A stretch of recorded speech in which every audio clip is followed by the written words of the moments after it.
Bismillahirrahmanirrahim. Alhamdulillah rabbil alamin wassalatu wassalamu ala asyrafil anbiya'i wal mursalin Sayyidina Muhammad wa ala alihi wa sahbihi ajma'in. Qala Allah Ta'ala, ya ayyuhallazina amanu kutiba alaikumus shiyam kama kutiba alal ladzina min qablikum la'allakum tattaqun. Orang yang beriman difardukan ke atas kamu berpuasa sebagaimana Allah fardukan ke atas umat sebelum kamu, mudah-mudahan kamu bertakwa pada Allah. Para penonton dirahmati Allah sekalian, Ramadan tahun ini tentulah kita dan dunia seluruhnya menyambut dalam satu suasana baru, suatu keadaan baru dan satu kebiasaan baru yang kemudiannya insya-Allah menjadi suatu norma baru yang diterima oleh seluruh masyarakat. Tanpa kita pernah fikir, sejak pengutusan Nabi sallallahu alaihi wasallam tidak pernah kita menyambut Ramadan sebagaimana tahun ini. Ramai yang melahirkan rasa duka cita, rasa sedih terhadap apa yang sedang kita alami pada waktu ini. Saya melihat bagaimana hebatnya, besarnya keagungan Allah Subhanahu wa taala, pencipta alam seluruhnya, menjadikan wabak COVID-19 ini sebagai suatu wabak yang melanda seluruh dunia, yang mengubah segala landscape dunia, menyaksikan bagaimana ribuan kapal terbang terhenti, jutaan kenderaan tidak bergerak di jalan raya, ribuan bahkan mungkin jutaan kilang-kilang industri terhenti, dan kesemua fenomena ini tak pernah kita fikir dan tak pernah kita jangka. Begitulah hebatnya Allah Subhanahu wa taala mengatur mentadbir alam seluruhnya. Semua ini untuk kita renungi, kita fikir. Pertama, terhadap keagungan Allah Subhanahu wa taala, hebatnya Allah taala. Tak ada lagi kita dengar bagaimana kuasa besar dunia dengan segala kelengkapan senjatanya, kamu ada senjata nuklear ke senjata apa pun, semua terhenti. Tak saya kata hebat bagaimana kuasa dunia pun, tidak ada satu kerajaan di dunia yang boleh menghalang, mencegah. Tidak ada kepakaran untuk kita mengatasi, mengelak seorang itu tidak terkena jangkitan. Apa yang kita lakukan ialah proses memutuskan rangkaian bagi mencegah penularan wabak tersebut. Tetapi saya ingin melihat dalam keadaan yang pertama, hebatnya apa yang sedang kita alami ini tentang kekuasaan pencipta alam seluruhnya. Kita makhluk yang kerdil, manusia makhluk yang lemah. Yang perlu kita insafi bagaimana setiap kali kita melafazkan kalimah Allahu Akbar, Allahu Akbar, Allah yang Maha Agung, Allah yang Maha Agung, benar-benar kita rasai bagaimana kerdilnya manusia, bagaimana kecilnya manusia. Yang kedua, kita menyambut Ramadan pada tahun ini dalam situasi dunia menyaksikan suatu perubahan secara tidak langsung. Bagaimana laporan-laporan yang dikeluarkan di seluruh dunia menyaksikan bagaimana satu perubahan berlaku kepada alam seluruhnya. Bumi yang kita cintai ini menyaksikan satu perubahan yang sangat drastik. Mungkin kerana faktor kilang tidak operasi, kenderaan tidak banyak di jalan raya, aktiviti manusia tidak sebagaimana norma yang biasa, kita menyaksikan bagaimana alam, sungai yang semakin bersih, udara yang semakin segar. Bahkan yang menariknya ialah fenomena alam, lapisan ozon yang makin menebal dan menutup beberapa ruang-ruang yang sebelum ini terbuka, yang melakukan ataupun yang bertindak ke atas pemanasan global kepada alam. Ini satu benda yang kita semua tak mampu dengan kerajaan, dengan kuasa yang kita ada, melainkan seluruh alam dipaksa dengan satu sistem yang diturunkan oleh Allah. Ramadan tahun ini kita menyambut dalam situasi itu. Situasi tidak ada lagi berjemaah ramai-ramai di masjid, tak ada lagi berbuka puasa, tak ada lagi bazar Ramadan, tidak ada lagi aktiviti beramai-ramai berkumpul, bahkan umrah pun tak ada tahun ini.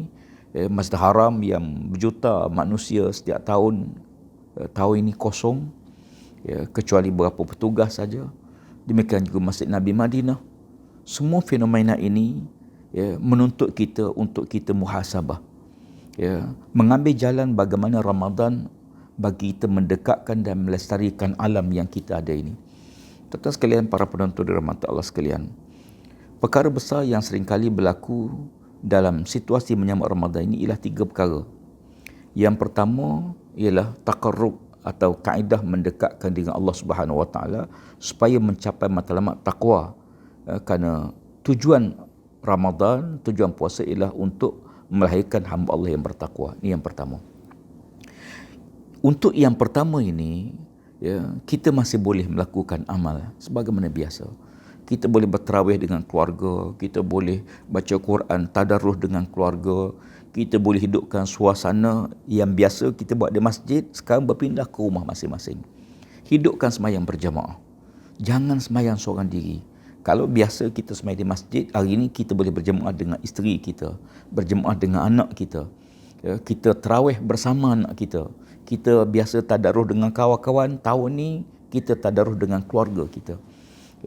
Yang biasanya kita pergi ke bazar Ramadan, tahun ni kita ubah. Kita masak bersama dengan keluarga kita di rumah kita. Itu yang pertama. Mendekatkan diri dengan Allah Subhanahu Wa Taala. Yang kedua, biasa bila sebut Ramadan ialah berlaku pembaziran. Kita banyak belanja duit untuk beli. Maklumlah kita tengah puasa, tengok semua benda sedap. Kata kawan saya, kalau ada orang jual butter panggang pun ada orang beli. Tengah puasa tengok jam batu pun sedap. Tengok air sungai pun rasa nak minum, nampak macam air oren. Waktu tengah lapar.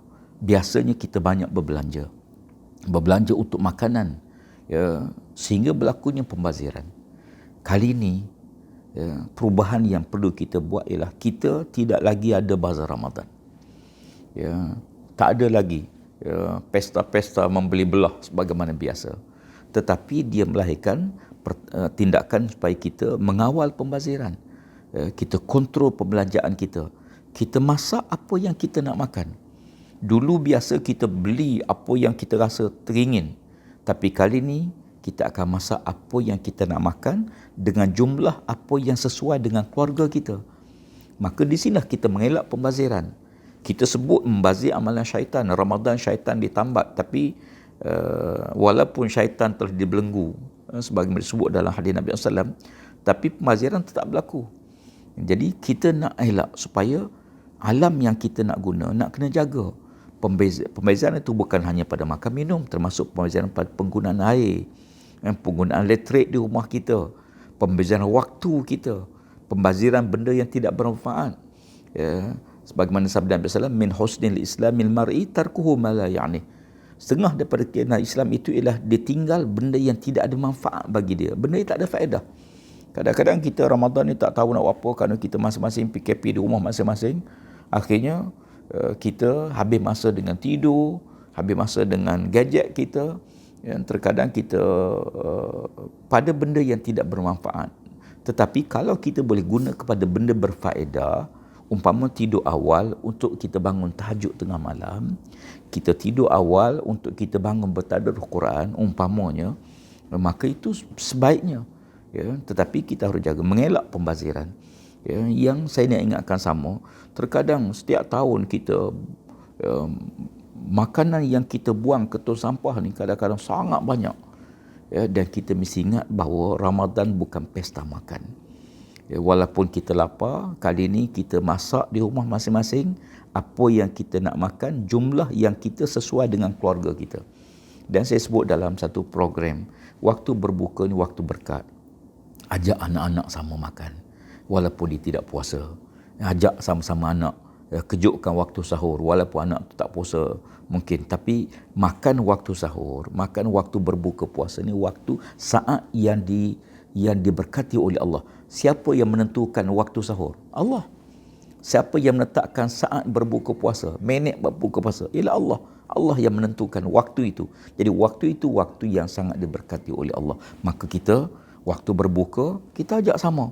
Pertama mengelak pembaziran, paling tidak pembaziran pinggan yang kita boleh share, kita boleh kongsi. Kalau kita boleh kongsi, umpama makan dalam satu keluarga, makan dalam talam sebagai contoh, atau kita makan dalam pinggan yang kita boleh share. Kita jimat sabun, kita jimat penggunaan air, kita banyak jimat. Ya. Tambah pula kalau kita makan di rumah kita guna pinggan yang kita tidak lagi pakai buang. Kadang-kadang penggunaan plastik ni pun satu masalah besar bagi negara kita yang kita kena kurangkan. Jadi dengan cara ini kita berjaya mengurangkan pembaziran. Pembaziran ini jangan kita anggap bahawa kadang-kadang kita tak rasa bersalah pun. Kadang-kadang masalah besar kita ialah masalah tidak rasa bersalah, tidak rasa berdosa. Pasal apa kan tak rasa berdosa? Sebab kita bila sebut dosa kita nampak minum arak, berzina, tak semayang, tak puasa. Tapi membazir itu kita tidak rasa berdosa. Sama juga kita na'udzubillah sombong, takabur. Kita tak rasa bersalah pun. Bahkan tak ada mahkamah pun bicara kesalahan kerana sombong. Pakcik dia denda penjara 3 tahun kerana sombong, tak ada. Tapi sombong, dengki, iri hati ni penyakit. Penyakit dalaman. Sama juga bila kita tanam pokok.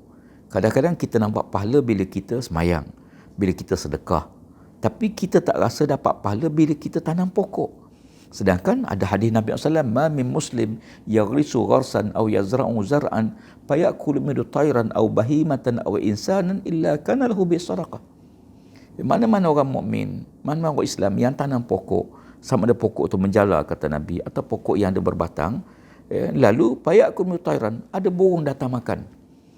Burung hinggap, burung datang makan, ataupun bahimah, binatang melata ni, babi, tupai dan sebagainya, atau manusia yang mengambilnya, membelinya, atau mungkin ada yang jumpa dia sapu je. Nabi sebut bahawa semua tu diberi pahala sedekah oleh Allah Subhanahu Wa Taala. Maknanya tanam pokok dapat pahala, jaga kebersihan dapat pahala. Itu dalam konteks pahala bagi orang beriman sebab nilai pahala berguna akhirat. Tapi dalam konteks alam, dalam konteks kita menjaga kebersihan, kelestarian alam ini supaya sungai kita jernih, cantik, bersih. Bayangkan kalau kita buang kekotoran sungai, air sungai itu kemudian kita minum. Jadi kita tidak bertanggungjawab kepada keselamatan diri, keselamatan keluarga.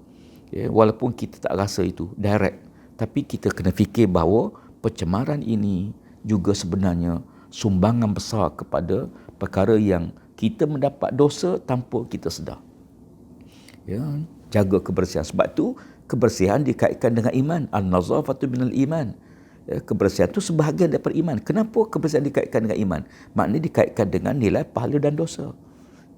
Demikian juga aspek lain. Yang ketiga, yang akhir Ustaz sebut pada kali ini ialah bagaimana kalau kita Ramadan pada tahun ini kita boleh menjadikan suatu asas pendidikan lestari dalam rumah tangga kita. Didik keluarga supaya tidak melakukan perkara yang boleh mencemarkan alam. Ni pakcik-pakcik lepas buka puasa stop merokok. Ni jangan tambah asap lagi. Kita berhenti merokok untuk kesihatan dan untuk alam. Kita berhenti menggunakan plastik sebagai itu. Plastik sekali guna ni kena kurangkan. Tuan-tuan tahu bahawa bagaimana plastik ini bila dikeluar, kalau kita tengok Malaysia ni nombor 8 di dunia pencemaran di laut kita. Kenapa berlaku demikian? Boleh jadi kerana plastik yang kita buang kadang-kadang dia jatuh ke longkang bawa ke pantai. Hatta yang dibuang di laut pun akan terdapat di pantai. Kalau kita berjalan di pantai kita pun Masya Allah banyak kekotoran. Jadi oleh kerana itu kita nak disiplinkan Ramadan ini untuk kita disiplinkan bagaimana semua kita, anak, ayah, isteri, suami, isteri, jiran, tetangga, semua kita disiplinkan, didik untuk melestarikan alam, jaga alam kita. Macam mana jaga alam? Di peringkat rumah, kalau kita boleh asingkan barang-barang plastik ini dengan barang-barang buangan lain. Pada peringkat pertama ini, saya fikir itu satu latihan yang sangat baik. Asingkan barang-barang plastik di satu bekas dan barang-barang buangan lain di bekas yang lain. Kalau kita boleh asingkan besi tempat lain, kaca tempat lain, itu sangat baik. Tapi biasa kita longgok dalam satu tong sampah yang sama. Sedangkan plastik ni kalau kita boleh asingkan, dia membantu kita untuk memelihara alam. Jadi didik di peringkat anak kita. Dalam kereta jangan sekali-kali kita tunjuk disiplin yang tidak baik, buang kekotoran di luar kenderaan kereta, jangan sekali-kali. Ya, dan bila kita buat demikian ataupun anak kita buat demikian, kita mesti buat teguran. Pastikan sampah kita tidak buang di sungai, pastikan sampah kita tidak buang di luar kenderaan, pastikan sampah sarak kita dibuang di tempat yang disediakan. Ya, dan saya yakin insya-Allah mudah-mudahan Ramadan tahun ini bukan sahaja kita mendapat pahala dengan ibadah kita mendekatkan diri kita pada Allah Ta'ala, juga kita ambil kesempatan untuk kita mohon keampunan di atas kecuaian kita, kelalaian kita selama ni. Kita tak jaga, lalai kita dengan Allah Ta'ala, lalai kita dengan jiran tetangga kita, lalai kita dengan anak beranak kita, kecuaian kita tak patuh kepada peraturan yang sepatutnya. Masing-masing kita tahu dosa kita, tapi juga dosa terhadap alam. Salah silap kita dalam alam sebelum ini. Dunia perlu dipelihara sebagai bumi yang diamanahkan oleh Allah Subhanahu wa taala. Innal arda yarisuha ibadiyas salihin. Kerana bumi ini Allah amanahkan kepada hamba-hamba Allah yang baik-baik, yang soleh. Jadi kalau kita hamba Allah yang baik, maka kita pemegang amanah untuk menjaga kelestarian alam seluruhnya. Siru ala barakatillah. Semoga kita diberkati oleh Allah Ta'ala dan kita menyambut Ramadan pada tahun ini dengan keadaan ceria, gembira, walaupun dalam suasana masing-masing kawal PKP kita masih lagi berjalan, tetapi dia bukan penghalang untuk kita mendekatkan diri pada Allah Subhanahu wa taala. Assalamualaikum warahmatullahi wabarakatuh.